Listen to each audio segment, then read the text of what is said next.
Entonces, partamos, partamos de la definición, ¿cierto? Entonces, el alma es la cultura encarnada, ¿ok? Entonces, centrémonos un rato en el segundo término, que es la palabra encarnada. ¿Qué significa encarnar? Vamos a decir que encarnar es llevar al organismo,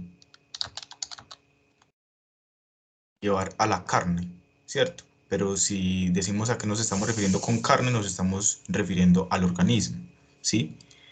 Podríamos decir que un organismo es un sistema, perdón, es un conjunto de órganos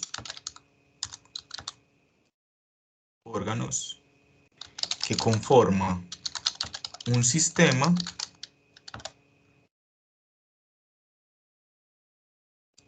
y ese sistema vamos a decir que funciona a partir de una lógica, o sea, de un modo de funcionamiento, y esa lógica o ese modo de funcionamiento vamos a llamarla instinto. ¿Qué es el instinto? Estamos viendo cómo un niño nace, tiene un organismo, un conjunto de órganos que conforma un sistema,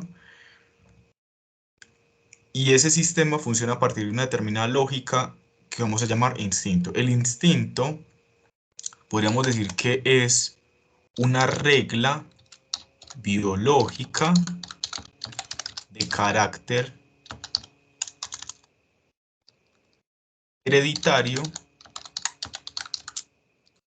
producto del proceso evolutivo de la especie. O sea que cuando hablamos de instinto, estamos hablando de aquello que internamente a nivel biológico le indica a un animal cómo debe actuar. Ese instinto es el resultado de todos los procesos de adaptación, de todos los procesos de modificación interna, de las modificaciones que ha hecho la propia especie y de las modificaciones que el entorno ha hecho sobre la especie para un fin que es la autoconservación. Autoconservación. Bien, miren que ahí estamos estableciendo una lógica, estamos estableciendo un modo de funcionamiento. Podríamos hablar de instintos como el hambre, como la sed, ¿cierto? Instintos como la reproducción, por ejemplo, el sueño, ¿cierto? Entre otros. Entonces, ¿por qué hablo de hambre, sed, reproducción, sueño, etcétera, etcétera, etcétera? ¿Cierto? Para establecer que cuando estamos hablando de organismo, estamos hablando de un funcionamiento que es netamente instintivo y que las necesidades, vamos a poner aquí necesidades de ese organismo son necesidades que tienden a la autoconservación, ¿sí? Como el hambre, la sed, la reproducción, el sueño. Esas necesidades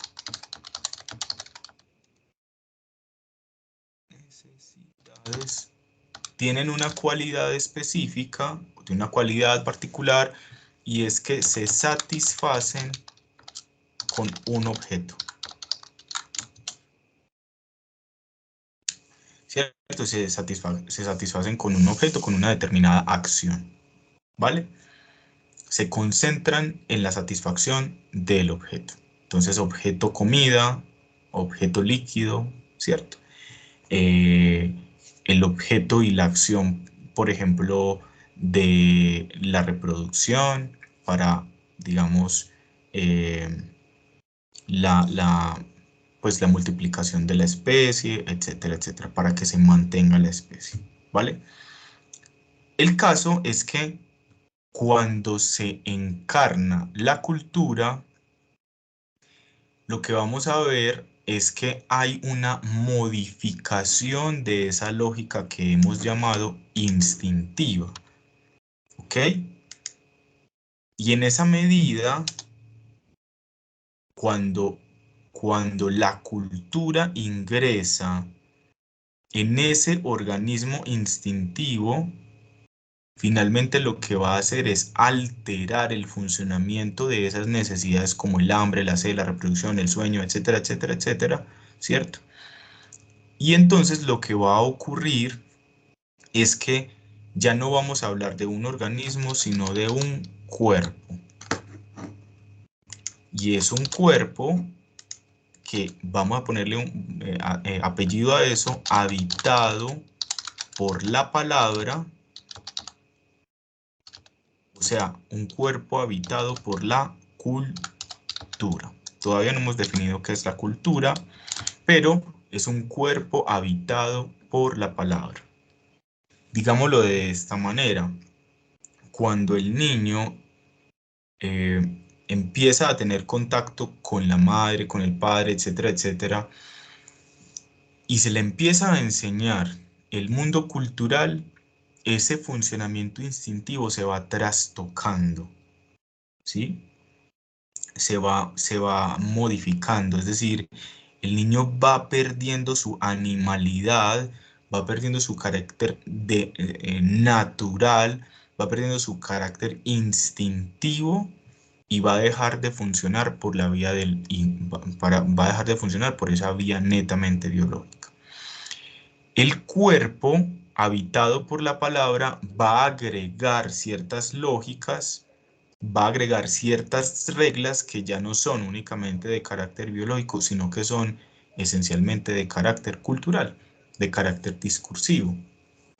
Por ejemplo, aquí vamos a pasar de lo que son las necesidades a lo que son las demandas de amor.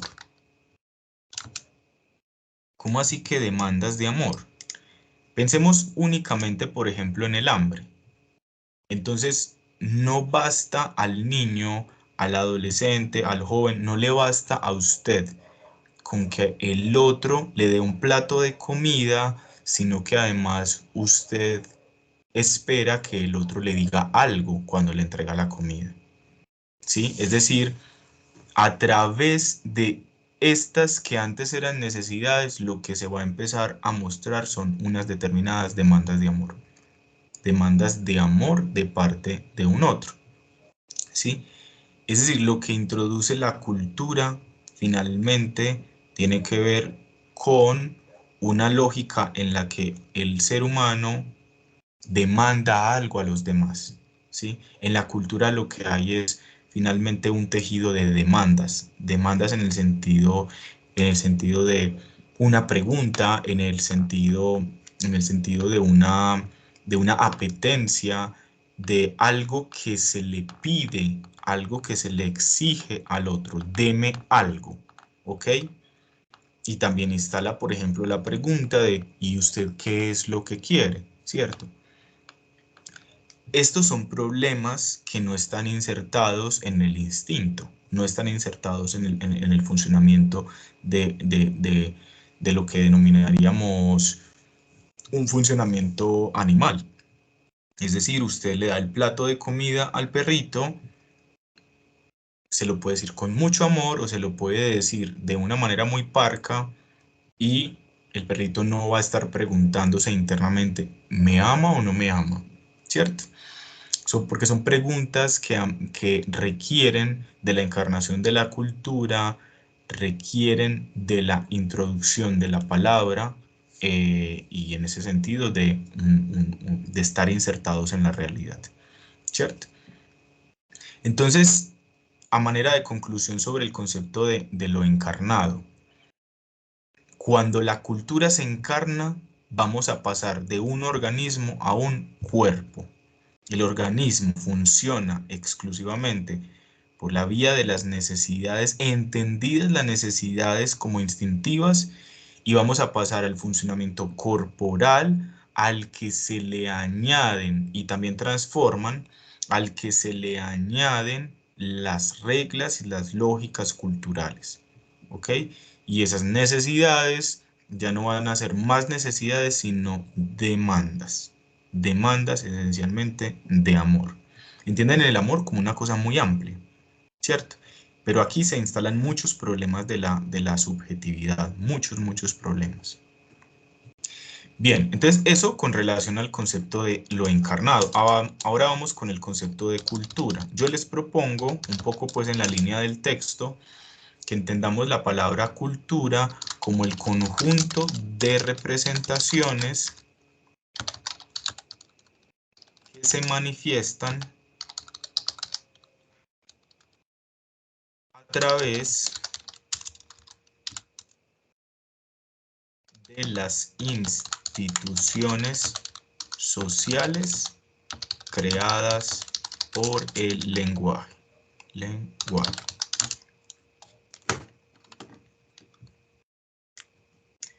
En otra clase hemos dicho que las representaciones son aquellas maniobras que la humanidad, mediante las cuales la humanidad hace pasar lo real a través de un símbolo. Entonces, el objeto está allí careciendo de significación, pero para que sea insertado dentro de la realidad humana necesita ser nombrado, representado, para que vuelva a ser presentado de múltiples maneras, como por ejemplo a partir de una imagen, a partir de una palabra, a partir de un sonido, ¿cierto? Que sea representado, ¿sí? Pero cuando representamos lo real, cuando representamos eso que es natural, que carece de palabras, que carece de símbolos, entonces en realidad ya estamos utilizando representaciones, palabras que ya no son más eso natural, ¿cierto? Entonces, con esas representaciones, lo que hemos dicho es que se fundan ideas, creencias, ¿cierto? Modos de ser, etcétera, etcétera, etcétera, ¿cierto? La cultura es un conjunto de ideas, de creencias, de modos de ser y de muchas otras cosas más. La cultura no es únicamente el plato típico, no es la forma de vestir, la conjunta es todo el sistema de ideas que le da una forma particular a una sociedad. ¿Ok? Y ese conjunto de ideas, ese sistema es el que se le transmite al niño o a la niña, ¿sí?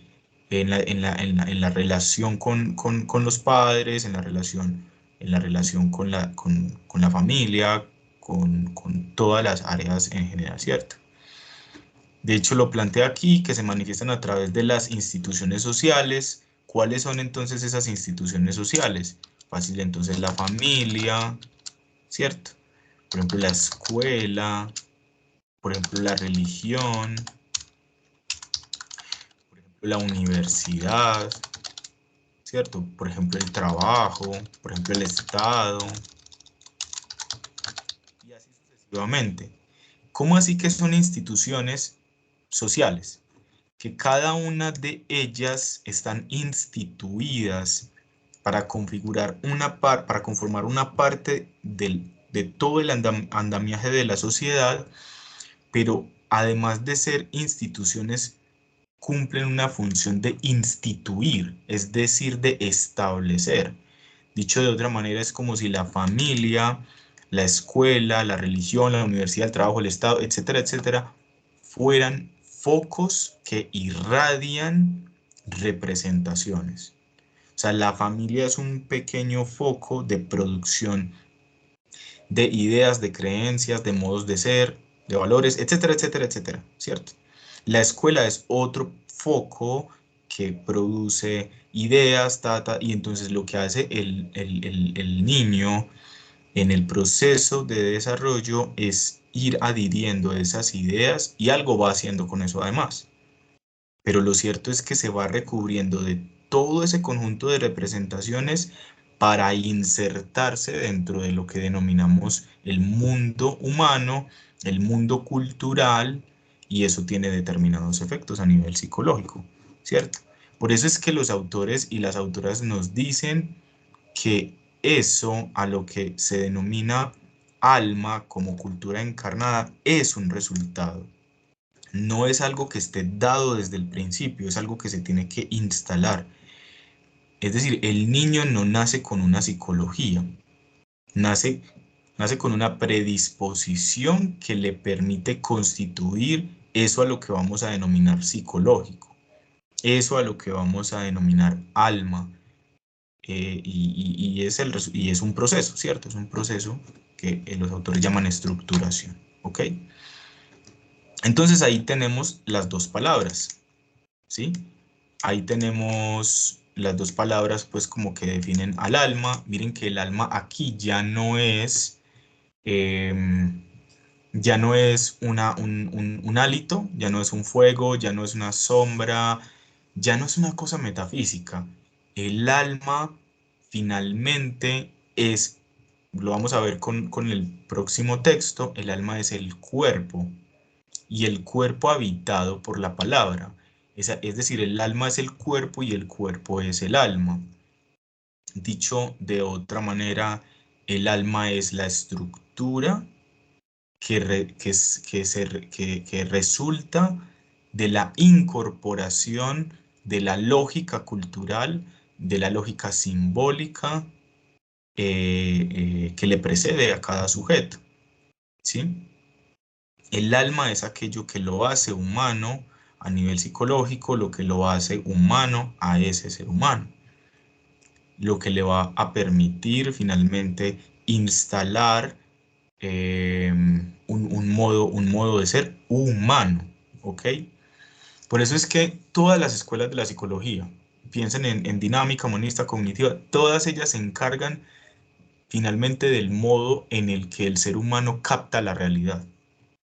Piensa en psicología cognitiva y piensa, por ejemplo, en esquemas. Piensa en psicología dinámica y estás pensando en organizaciones psíquicas, ¿cierto? Piensa en psicología humanista, estás hablando de tipos de personalidad, por ejemplo.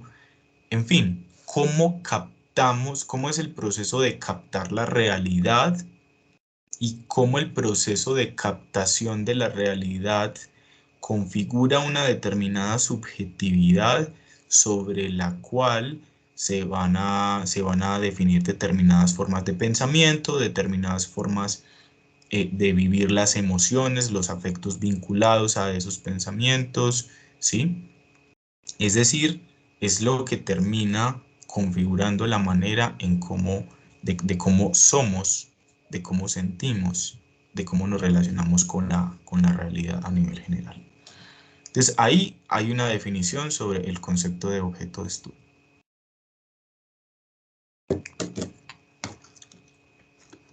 Vamos a esta segunda parte de la definición que dice es el resultado de un proceso de sujetación. Metámonos un instante con la palabra sujetación porque miren que está remarcada y está remarcada porque está mal escrita. Sujetación no es una palabra que ustedes encuentren en el diccionario. La palabra correcta es sujeción. ¿Por qué los autores escribirían sujetación en vez de sujeción? Bien, recuerdo en este momento una sugerencia de Foucault y es que en el campo del conocimiento uno tiene que ser nominativo. No recuerdo si la palabra es nominativo o nominal. Pero ¿qué significa eso? Hay que nombrar las cosas, ¿sí? Hay que crear conceptos que dan cuenta de lo que se va armando. Sujetación nos va a designar dos cosas. Lo que en realidad diría la palabra sujeción, que es aferrarse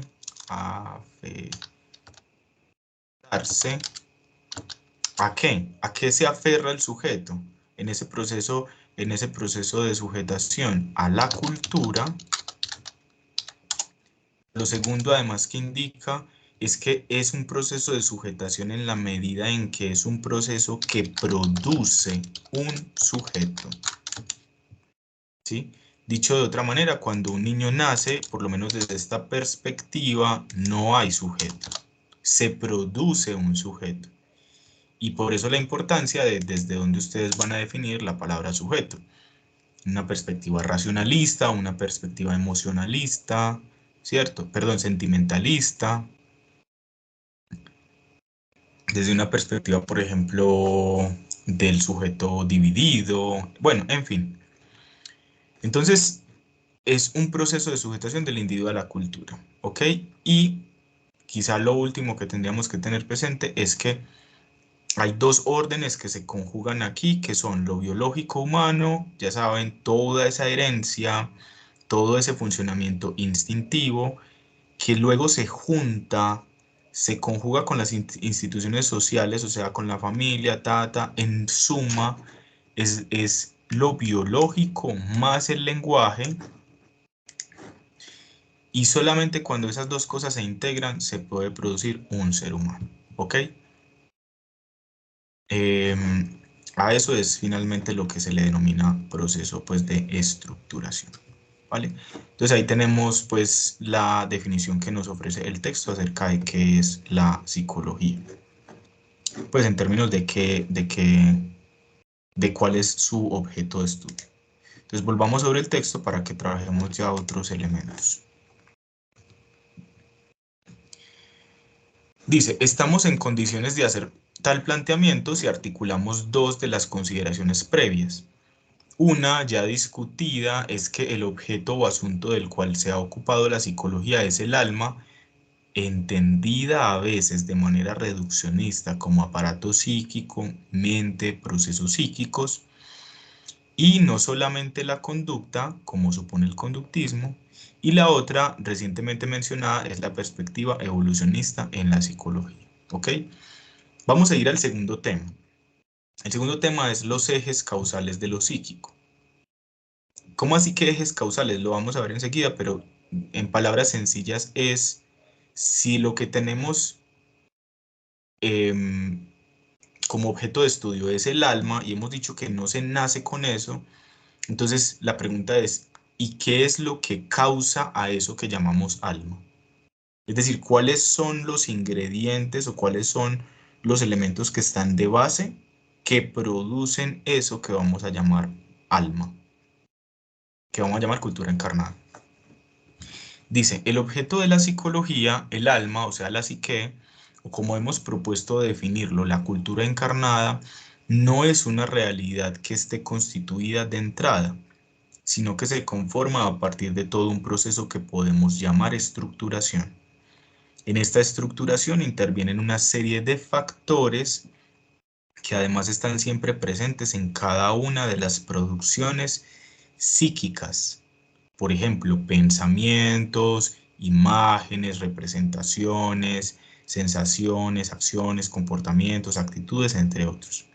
Entonces, aquí un paréntesis. Cada vez que hablemos de un fenómeno psíquico, nos estamos hablando de un fenómeno anímico, o sea, de un fenómeno de, producto de nuestro ser de ser humano, de ser seres humanos.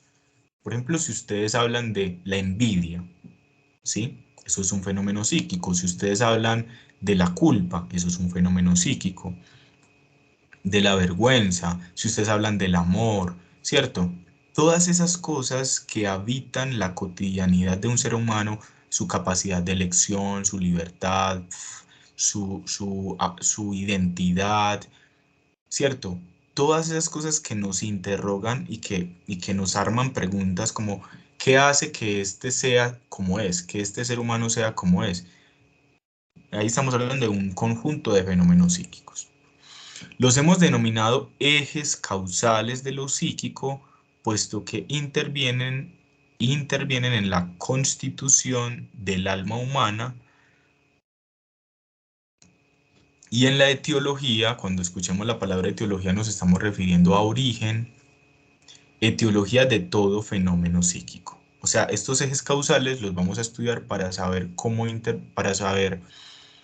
eh, no cómo intervienen, para tenerlos en cuenta cuando estudiemos cualquier fenómeno psíquico y saber que hay que tenerlos en cuenta en la medida en que participan de cualquier fenómeno.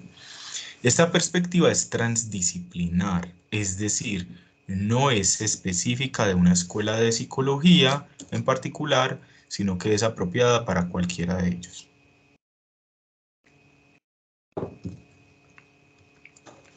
Estos factores o ejes causales de lo psíquico son tres: el factor biológico, el factor discursivo y el ocasional. Cada uno de ellos se subdivide en dos ejes: el singular, o sea, individual, y el del entorno, o sea, ambiental. El eje singular examina lo correspondiente a cada sujeto humano individual con las particularidades que le caracterizan y diferencian de los demás. El eje ambiental contempla todo aquello que rodea al individuo e influye sobre este. Entonces veamos cada uno de los tres factores. Entonces si pensáramos como, vamos a ponerlo por aquí abajo, ejes causales de lo psíquico. Si los pensamos un poquito de manera esquemática, podríamos decir que entonces el primero es el biológico, el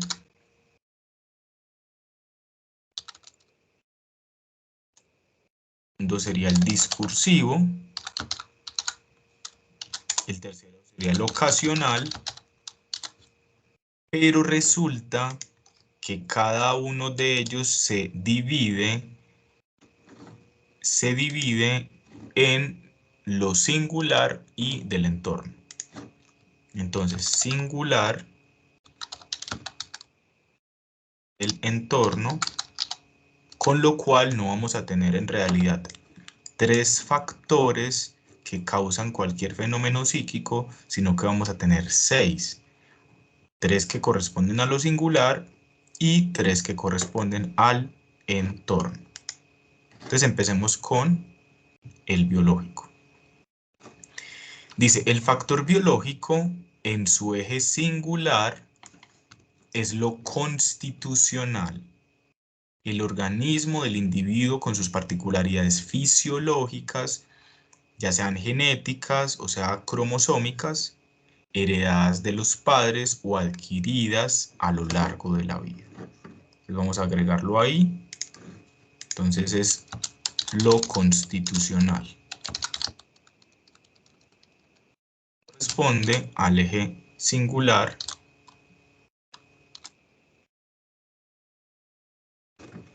Y entonces vamos a decir que lo constitucional de lo ¿qué es ese factor?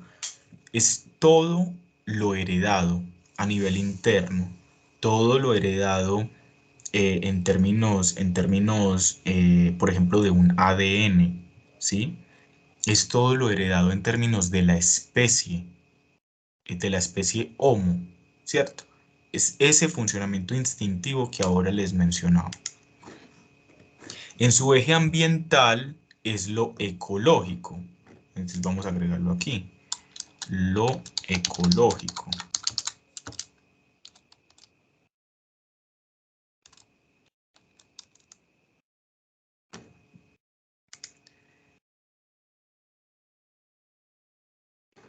El medio ambiente biológico, esto es la geografía, el clima, la alimentación, el entorno físico. ¿Ok?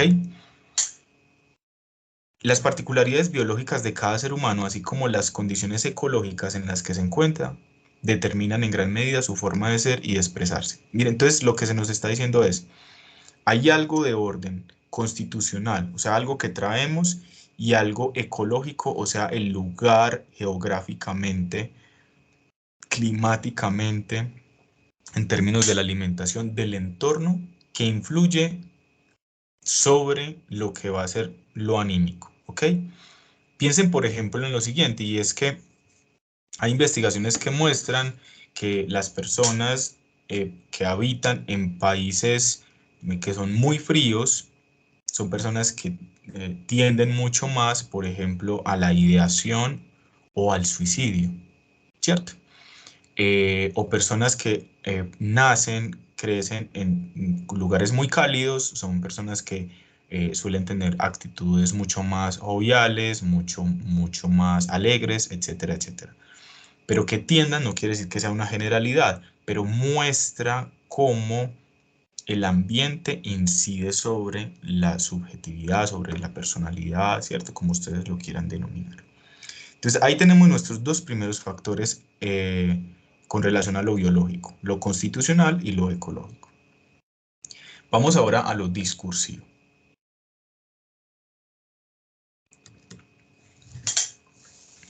El factor discursivo, desde el eje singular o individual, es lo subjetivo. O sea que si alguna vez ustedes quieren definir qué es la subjetividad, podrían apelar a esta definición. Dicen, las combinaciones significantes singulares. Combinaciones significantes singulares que se van articulando a lo largo de la historia individual, constituyendo un sujeto único, con un discurso singular y una forma peculiar de goce. Detengámonos ahí para que la desglosemos. Combinaciones significantes singulares. Miren que estamos hablando de discurso, de discursivo. Estamos hablando de palabras y por eso nos están hablando de combinaciones significantes singulares. Hay hubo un lingüista muy importante, muy importante, que se llamó Ferdinand de Saussure. Ferdinand de Saussure planteó algo que se denominó el signo lingüístico. Vamos a ver si lo sé. Y ese signo lingüístico estaba conformado por un significante y un significado. No he vuelto la C. Significado. Al significante le denominó huella acústica y al significado le denominó concepto. Esto es muy importante para entender la definición, ¿sí? Porque un poco con la idea que les venía planteando desde hace varias clases con relación a las metáforas, con relación a las representaciones, digamos que la realidad está marcada por la manera como nosotros la significamos. Entonces, si partimos, por ejemplo, del significante madre, ¿sí? Esta barrita lo pongo como si fuera un numerador denominador, ¿vale? Es decir, como si estuviera significante arriba, significado abajo, en lo que es el signo lingüístico de Saussure. Entonces, el significante madre, que es una huella acústica, va a adoptar un determinado significado, ¿cierto? Entonces, pues aquí vendría precisamente ese significado, ¿cierto? No sé, voy a decir cualquier cosa como mujer que engendra o cría a un hijo, ¿cierto? Estoy diciendo algo muy general, ¿va? Miren que no existe una relación entre madre, el sonido madre, la huella acústica madre y mujer que engendra o cría a un hijo, ¿cierto? Entonces, eso es lo que va a plantear, por lo menos en las ideas de Saussure, es que la relación que hay entre significante y significado implica una convención social. No hay una relación natural entre significante y significado, ¿sí? Y esto, pues digamos que tiene un interés para la definición que estamos armando por el hecho de que los autores están diciendo que lo subjetivo son las combinaciones significantes singulares. O sea, que esto que es general, si yo lo particularizo, si yo se lo pregunto a alguien, para usted, ¿qué es una madre? Y entonces, digamos que ese sujeto dice, es todo y lo más importante en mi vida. Fíjense que fácilmente otro sujeto podría decir, es alguien que no conocí. O alguien podría decir, es alguien que me ha despreciado toda mi vida. O alguien más podría decir, es alguien que me ha amado incondicionalmente. Y así, y así, y así, y así, y así, y así, y así, ¿cierto? O sea, lo que marca el factor discursivo al nivel del sujeto, perdón, al nivel de la subjetividad, es que cada palabra que vamos adhiriendo en esa incorporación de la cultura es significada de manera particular por cada sujeto. Y en esa medida lo que hace nuestra subjetividad, lo que hace que seamos distintos en esta dimensión de lo discursivo, es que nosotros no tenemos en realidad definiciones iguales de las palabras. De que la cadena de significación que le damos a cada palabra, cada sujeto es diferente, diferente, diferente, diferente, diferente, ¿cierto? Ustedes me entenderán cuando yo utilizo la palabra madre, ¿cierto? En un sentido general. Pero si eso lo ponemos al nivel del sujeto, si preguntamos, ¿y para usted qué es una madre? Ahí ya las definiciones son absolutamente diferentes, ¿cierto? Se insertan en la cadena discursiva de manera distinta, ¿ok? Pero además, dice la definición, dice que se van articulando a lo largo de la historia individual, constituyendo un sujeto único, con un discurso singular y una forma peculiar de goce. O sea, esa última frase establece un elemento más. Yo les decía ahorita, cuando se pasa de la lógica instintiva a tener a tener un cuerpo, un cuerpo habitado por la palabra, quiere decir que muchas de las cosas que antes solo funcionaban instintivamente, ahora van a funcionar por la vía de las reglas, las lógicas culturales. Y especialmente con eso que les denominaba ahora como demandas de amor. ¿Qué quiero decir con ello? Que si el cuerpo está habitado por la palabra, se goza de la palabra, se goza de la significación, se goza de los significados. Es lo que hace que una palabra que escuchamos proveniente de otro, una palabra pueda hacernos sentir cosas muy desagradables o cosas muy, muy placenteras y agradables. Porque el asunto de la significación además nos da un determinado lugar, a veces muy imaginario, ante el otro, pero funciona al nivel de la satisfacción. Dicho de otra manera, yo espero que el otro me diga X cosa, eso es una demanda. Yo espero que el otro me diga algo, que yo diga que yo soy, no sé, por ejemplo, una buena amiga, que yo soy un buen padre, que yo soy una buena trabajadora, que yo soy no sé, lo que sea, ¿cierto? Entonces, ¿y por qué? ¿Por qué esperas eso? Por el significado, ¿cierto?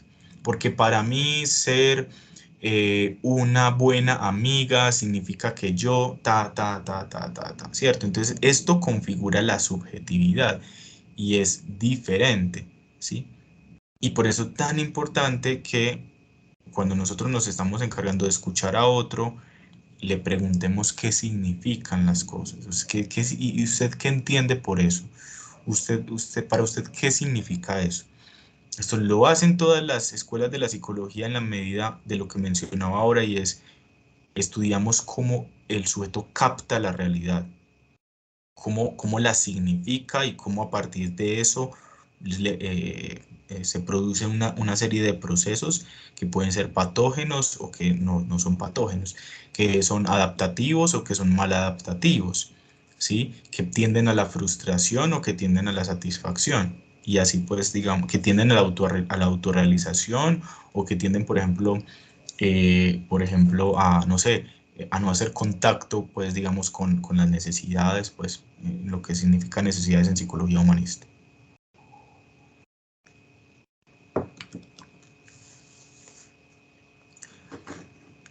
Ahí está entonces la pequeña cita. Dice, y desde el eje ambiental o del entorno es lo grupal. Entonces vamos a ponerlo aquí, lo grupal.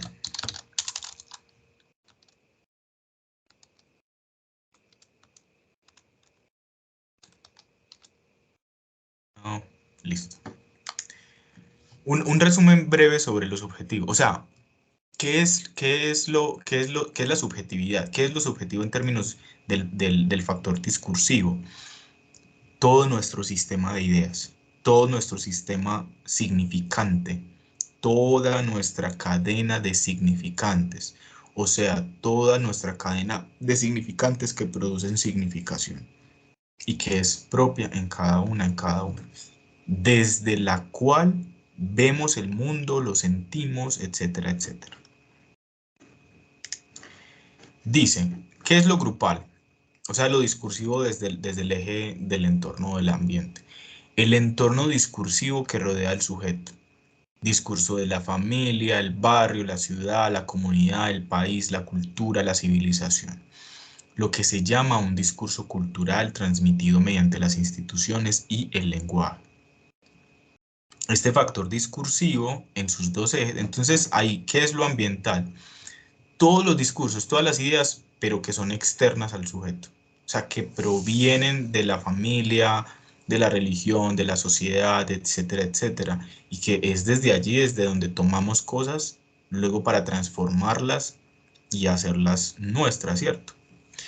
Este factor discursivo en sus dos ejes es esencial en la constitución del alma y de todas sus producciones, puesto que se trata de una característica específicamente humana, o sea que ese factor discursivo no está en ninguna otra especie, posibilitada por el universo simbólico propio del lenguaje.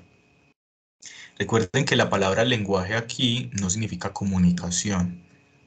Es lo que vamos a trabajar en el próximo texto, pero el lenguaje, grosso modo, es una estructura simbólica. Es decir, es una estructura de producción de símbolos que representa lo real a través de símbolos, como por ejemplo gestos, palabras, ¿cierto? Que pueden ser dichas, que pueden ser escritas, que pueden ser representadas. Piensen, por ejemplo, en los jeroglíficos del antiguo Egipto, ¿cierto? O por ejemplo, en las señas del lenguaje de señas, ¿cierto? Como por ejemplo, una seña que no es una señal, es un símbolo realmente, es una seña que tiene carácter de representación, ¿vale? Es símbolo entonces. Es el fundamento de las preconcepciones, ese factor discursivo. Representaciones, formas de ver la vida, costumbres, la moral, las ideologías, etcétera, tanto individuales como grupales. En el libro El método analítico definimos discurso como toda expresión de una estructura subjetiva, entendiendo por estructura un conjunto de elementos articulados, significantes y significados, sometidos a leyes y que se expresa de múltiples maneras produciendo significaciones y sentidos. La denominación la denominamos subjetiva porque es un sujeto el que se expresa, sea individual, plural o colectivo. Entonces ahí tenemos el factor discursivo. Es uno, pues es el más importante de los tres en la medida en que es quizá el propiamente humano.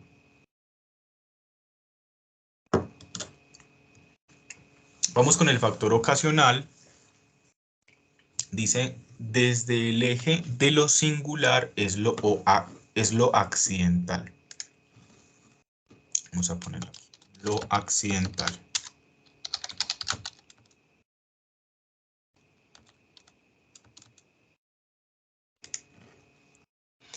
Las contingencias singulares que determinan la suerte o destino personal. Accidentes, encuentros o desencuentros con un real, a veces inesperado. Entonces hasta ahí. Entonces, ¿qué es eso accidental? Entonces, a nivel interno, tiene que ver con eso azaroso que a mí me puede ocurrir, como por ejemplo el hecho de que yo tenga una cita el día de hoy y entonces la noticia que me den es usted, no sé, usted tiene un diagnóstico de cáncer, por ejemplo.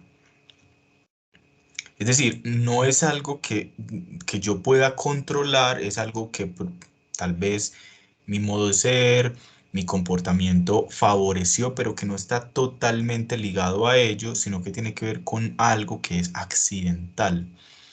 Es algo que no se controla, es algo que le ocurre al sujeto internamente, ¿va?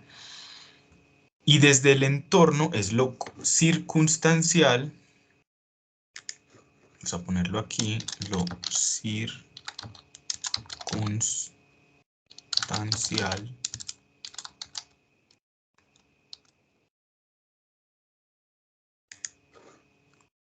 o sea, la tiché ambiental. Las catástrofes, lo inesperado, las circunstancias del entorno, no determinadas por lo ecológico o lo cultural, sino por la fortuna o el azar. Entonces, el hecho que usted, por ejemplo, vaya caminando por un determinado lugar y ocurra un choque y a usted le genera un trauma de ese choque, eso que usted vio, ¿cierto? Es algo circunstancial, pero que eso produce algo en usted. A otro puede que no le produzca nada, solo se asuste, a otro le puede producir otra cosa y tata, y miren que ahí está dada pues como la singularidad. En sus relaciones con lo fortuito y con lo contingente, este factor, o sea, el ocasional, da cabida a la elección subjetiva, que se suma a los demás factores causales como eje transversal. Es la posibilidad que tiene el sujeto de elegir, de decidir, contando con las condiciones y limitaciones que brindan los 6 factores anteriores. Conclusión que se desprende de esto, de este pasaje, no son 6 factores, sino que son 7 factores. Hay un séptimo factor que es un factor transversal, o sea, que atraviesa todos los ejes causales, que los autores llaman elección subjetiva. Es decir, es la concepción de libertad del ser humano. A ver, leámoslo de nuevo. En sus relaciones con lo fortuito y con lo contingente, este factor da cabida a la elección subjetiva. Es decir, en esta concepción el ser humano no está 100% determinado, que se suma a los demás factores causales como eje transversal. Ojo, es la posibilidad que tiene el sujeto de elegir. ¿Qué es la libertad entonces desde esta perspectiva? Es la libertad y como la entendemos desde la psicología, es la posibilidad de elegir. Con esto se tumba, libre albedrío también se llama. Con esto también se tumba la idea pesimista de los seres humanos, pues se tumba no, es una posición distinta, de que no se es libre en la medida en que no se puede hacer todo lo que se quiera hacer, ¿cierto?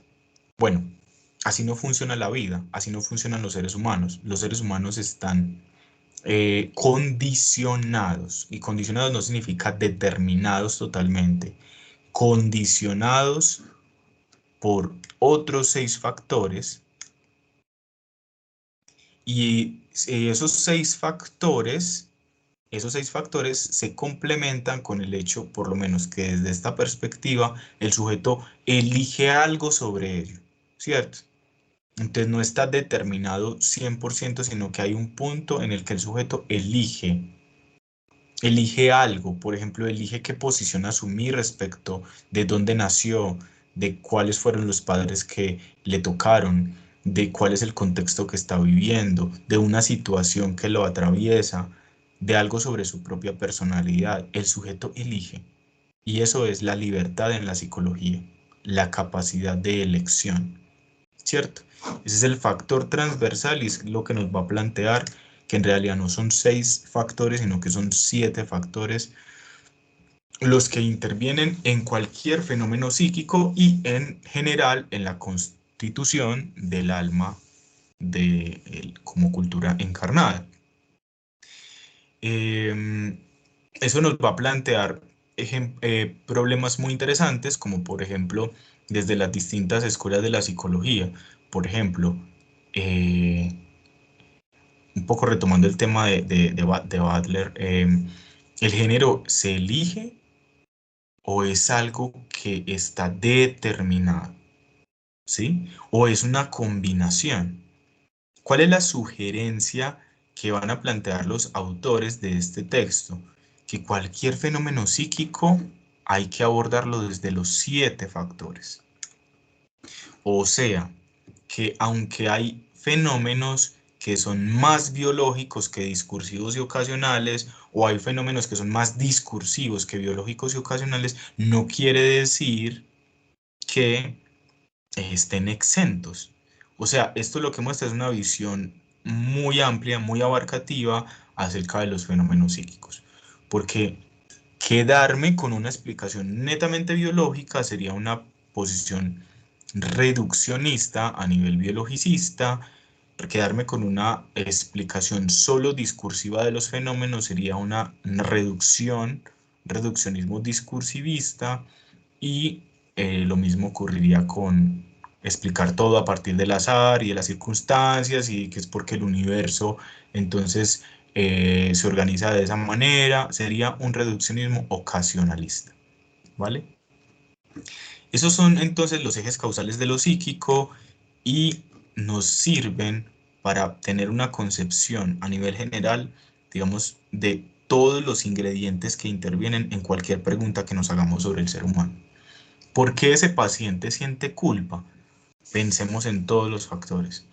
¿Por qué ese paciente, a pesar de que desea tal cosa, no se lo permite? Pensemos en todas estas cosas. ¿Por qué esa paciente, por ejemplo, la manera en que suele relacionarse con los demás es agrediendo, golpeando, no sé, insultando, ¿cierto? Entonces, analizar todos esos ingredientes, esos factores, ¿cierto? Bueno, hasta ahí vamos a dejar entonces el problema de los ejes causales y vamos a ocuparnos ahora rápidamente acerca de los 3 temas de los que se ocupa la psicología con relación al objeto de estudio: la estructuración, la estructura y los efectos. Todas las escuelas de la psicología le llaman al alma de manera diferente. Por ejemplo, le llaman mente, le llaman aparato psíquico, le llaman personalidad, eh, bueno, le llaman organización psíquica, ¿cierto? Bueno, hay varias maneras de nombrar lo que es el alma, ¿sí? Pero en realidad es finalmente la cultura encarnada. Le denominan a eso de otras maneras, ¿sí? Pero en el fondo, esa palabra cultura encarnada es como abarcar las distintas concepciones que hay en la psicología acerca del objeto de estudio. Entonces, ¿qué pasa con ese objeto? ¿Qué se estudia sobre ese objeto? ¿Qué nos interesa a nivel general en la psicología sobre ese objeto, sobre ese tema que nos concierne?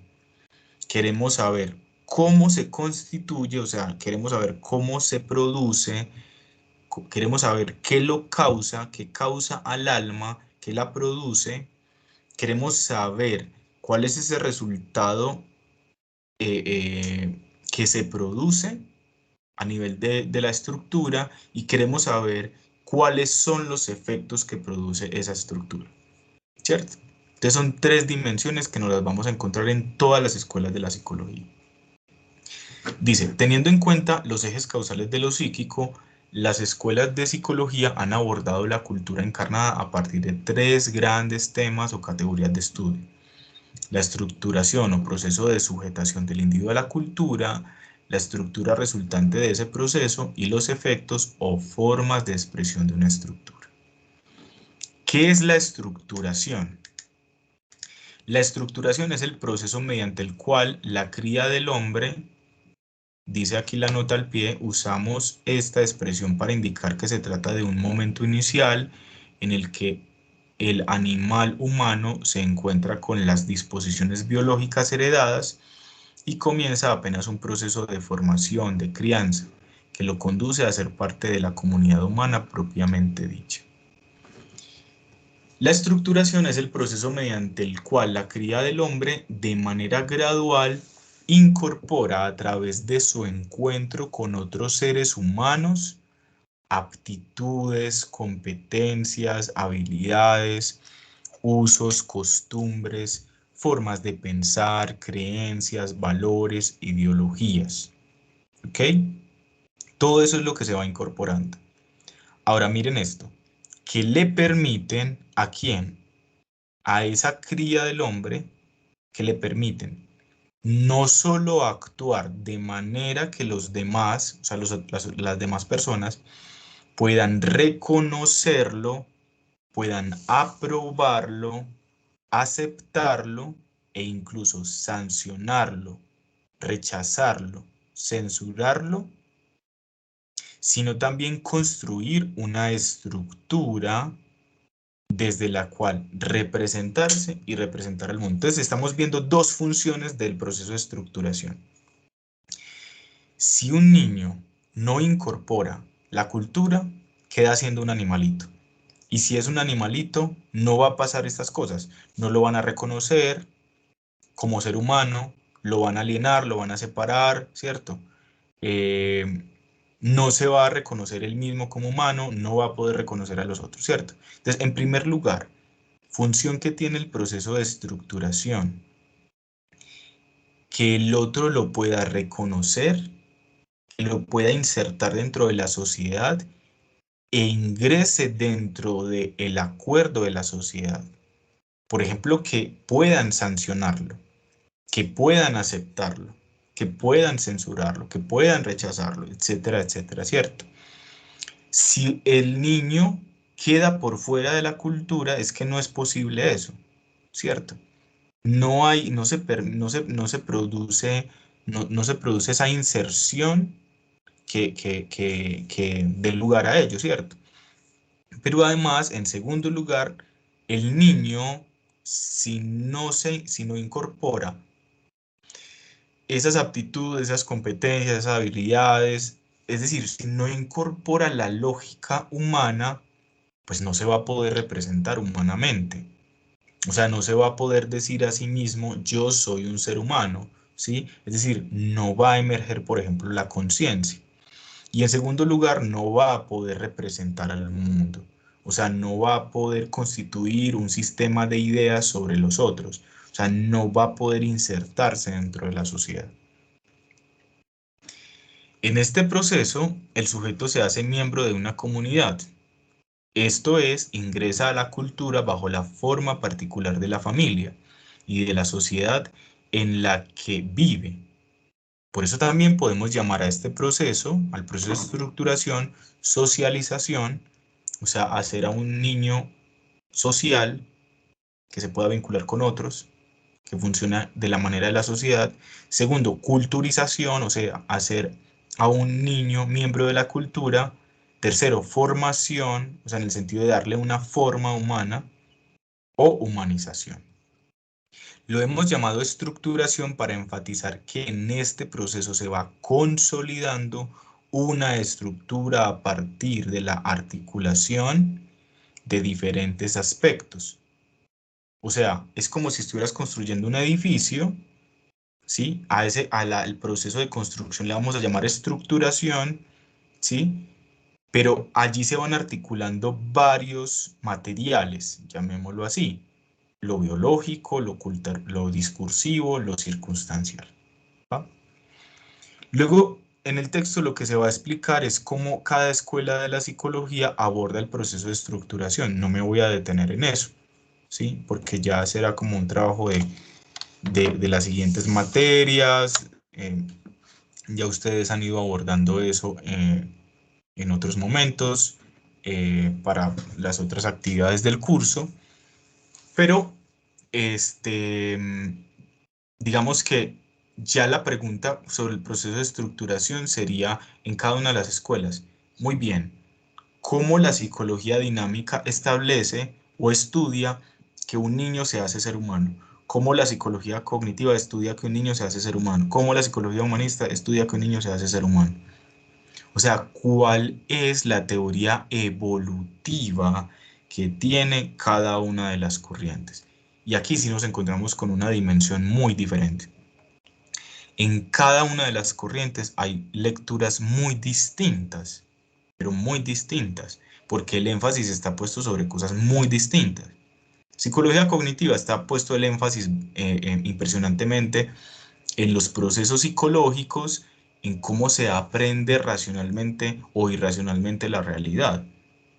En la psicología dinámica vemos mucho más el tinte marcado sobre cómo se producen las relaciones objetales, cómo se van produciendo en representaciones intrapsíquicas y representaciones sobre los objetos. Entonces ahí marcamos diferencias enormes. Ahí está pues entonces el proceso de estructuración. Vamos ahora con la estructura.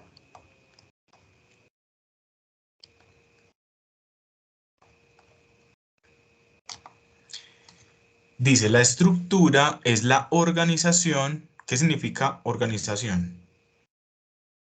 La manera como están dispuestos unos elementos, ¿cierto? Entonces quiere decir que la estructura supone unos elementos. O sea, el alma tiene unos elementos. La pregunta es cómo están organizados esos elementos, ¿cierto? Entonces, la estructura es la organización, disposición o conformación particular en el ser humano, que resulta del proceso de estructuración previo, es decir, esta estructura no está desde siempre. Requiere del encuentro de las disposiciones biológicas heredadas con las experiencias de la vida y con el entorno cultural. Como consecuencia de ese proceso, resulta dicha estructura, que será diferente en cada ser humano, aunque con similitudes en tanto pertenecientes a la misma especie. Entonces, la estructura, si la pensamos, por ejemplo, de una manera un poco más cercana, es como la personalidad. La personalidad que se produce luego del proceso de estructuración, ¿sí? Por ejemplo, ustedes se van a encontrar con que en la psicología cognitiva hay una clasificación de tipos de personalidad o tipos de esquemas, ¿sí? De formas diferentes en que quedó organizada la mente, o sea, la manera en que se procesa la información y cómo se devuelve a partir de conductas, comportamientos, ese procesamiento. Entonces vamos a encontrar estructuras como por ejemplo una estructura histriónica, una estructura obsesiva, una estructura esquizotípica o una estructura dependiente, etcétera, etcétera, etcétera, ¿cierto? Entonces lo que es como si hubiéramos construido un edificio. y la manera como lo construimos produjo un sujeto histriónico, ¿ok? ¿Qué nos resulta interesante allí? Saber cuál es la lógica, o sea, cuál es el modo de funcionamiento de ese andamiaje que llamamos estructura o personalidad histriónica. ¿Qué hace que sea histriónica? ¿Qué ocurrió en el proceso de estructuración para que se estableciera como histriónico? ¿Sí? O si estamos hablando de una estructura esquizotípica, si estamos hablando de una estructura obsesiva, ¿cómo se expresa ese edificio obsesivo? ¿Cuáles son sus cualidades? ¿Y qué fue lo que ocurrió en el proceso de estructuración que hace que a eso lo llamemos así? En cada una de las escuelas de la psicología nos vamos a encontrar clasificaciones de estructuras distintas. Por ejemplo, en la psicología dinámica eh, va a aparecer, por ejemplo, un tipo de personalidad, si lo quieren llamar así, como la organización borderline. Entonces, sujetos que tienen una estructura, un modo de ser que caben bajo el nombre de borderline o estructura límite de la personalidad y tienen unas cualidades y se han conformado de esa manera producto de un proceso de estructuración. Entonces, la estructura es muy importante porque es finalmente la organización que quedó luego de todo ese proceso y que nos permite a nosotros finalmente en nuestra subjetividad ver el mundo de determinada manera, relacionarnos de determinada manera. Hay determinados patrones, determinadas similitudes en esas estructuras de personalidad. Entonces, digamos por ejemplo algo. No sé, por ejemplo, en una estructura obsesiva pareciera ser necesario un control un control en exceso de las situaciones y eso tiene una función, tiene una razón de ser. Hay algo de lo que se quiere proteger ese individuo en su organización obsesiva y eso es algo que ustedes tendrán que estudiar, ¿cierto? En el histrionismo, por ejemplo, una necesidad de mostrarse ante el otro, ¿cierto? Pero eso implica una función. No estamos en ningún momento en la dimensión de la moral. No estamos en ningún momento en la dimensión del juicio ni de la prescripción. No nos interesa si es bueno o es malo, porque eso no es del interés de la psicología. Nos interesa saber cómo y por qué y para qué. Cómo funciona la estructura, por qué funciona así y para qué funciona así. Esto es muy importante por lo demás porque es lo que les va a permitir diagnosticar, ¿sí? Es lo que les va a permitir determinar, según lo que ustedes escuchan, según lo que evalúan de un paciente, cuál es la estructura y qué tratamiento se le da a esa estructura, ¿ok? Bueno, vamos ahora a los efectos. Los efectos es finalmente el tema más superficial de la psicología. Cuando digo más superficial es porque es el punto de partida, pero si es el punto de partida no es el punto de llegada. O sea, es aquello que se manifiesta de manera observable, de manera fenoménica. O sea, los efectos están del lado de los fenómenos, pero no está del lado no está del lado de la explicación en términos de la lógica. Los efectos son las expresiones, ¿sí? Los efectos son lo que nos llega a consulta, los efectos es lo que estamos expresando, ¿va?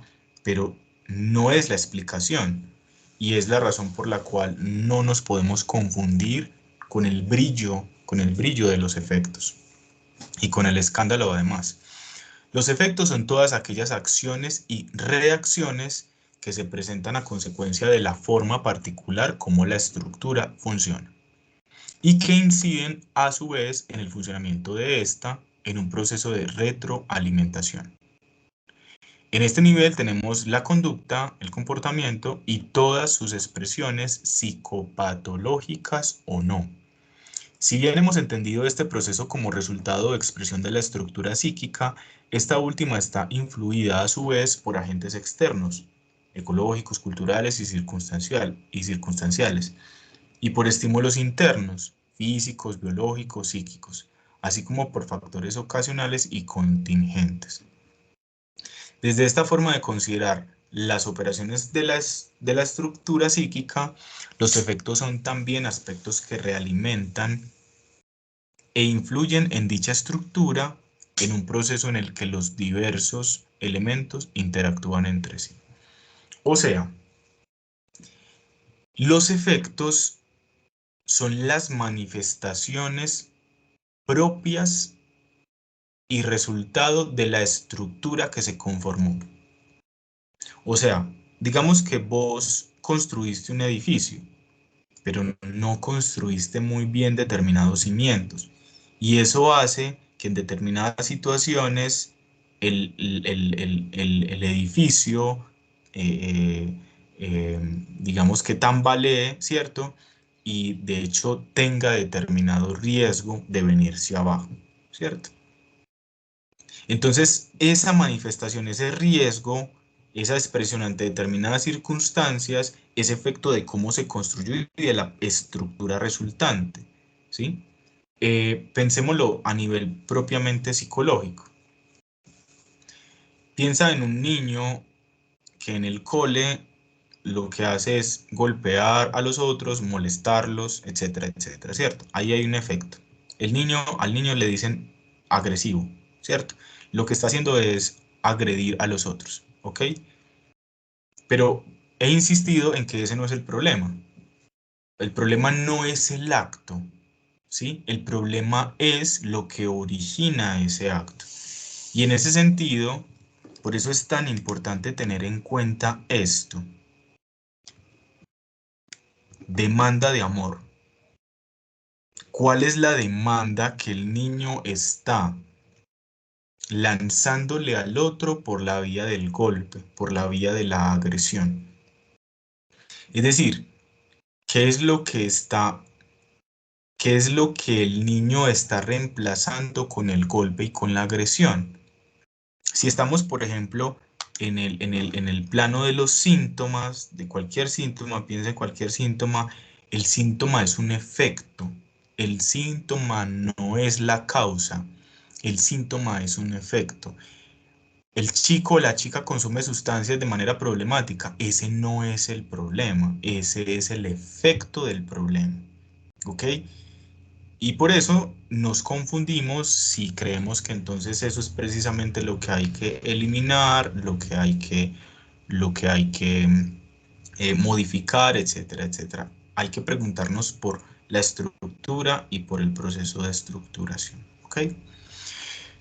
Bueno, ahí están los temas, los últimos tres temas que son la estructura, la estructuración y los efectos. Espero pues que esto haya sido como mucho más claro acerca de esa definición sobre el objeto de estudio de la psicología. Hay muchas cosas que en realidad quedan sin solución, sin respuesta, porque implican todo el trabajo que hay que hacer en adelante, digamos, en términos de en términos de la discusión, en términos de la reflexión acerca de los problemas epistemológicos, con relación a los problemas teóricos, etcétera, etcétera. ¿Cierto? Bueno, hasta una próxima ocasión y espero que todo vaya muy bien. Bye.